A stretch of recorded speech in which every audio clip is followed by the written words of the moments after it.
Hi friends, ഞാൻ ഇന്ന് പൂനെയിൽ കിട്ടുന്ന ഒരു പൊതിച്ചോറ് അത് നിങ്ങളെ കാണിക്കാൻ വേണ്ടിയാണ് ഈ വീഡിയോ ചെയ്തത്. ഈ പൊതിച്ചോറ് എന്ന് പറഞ്ഞാൽ നമ്മൾ മലയാളികൾക്കൊക്കെ വളരെ വലിയൊരു നൊസ്റ്റാൾജിയാണ്.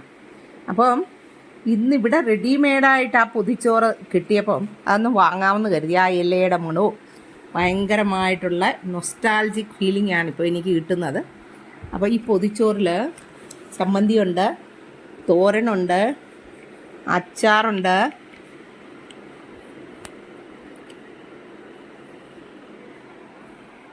അച്ചാറുണ്ട്, സാമ്പാറുണ്ട്, മോരുകറിയുണ്ട്. അതിങ്ങനെ സ്പെഷ്യലായിട്ട് വേറെ ആയിട്ടാണ് തന്നിരിക്കുന്നത്.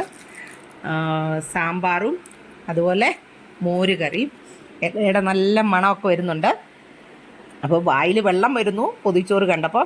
ഈ പൊതിച്ചോറ് കഴിക്കാൻ വേണ്ടിയിട്ട് ഞാൻ തന്നെയല്ല, എനിക്ക് എൻ്റെ കൂടെ പൊതിച്ചോറ് കഴിക്കാൻ എൻ്റെ ഏമി ഇരിപ്പുണ്ട് താഴെ.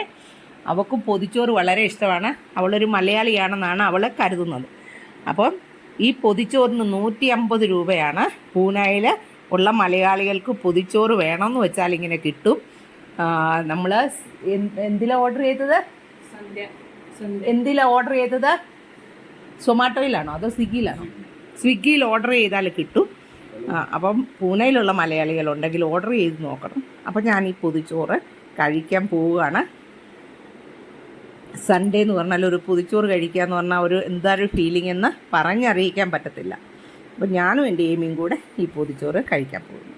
അപ്പം വീണ്ടും ഒരു വീഡിയോയുമായിട്ട് കാണുന്നത് വരെ നന്ദി, നമസ്കാരം.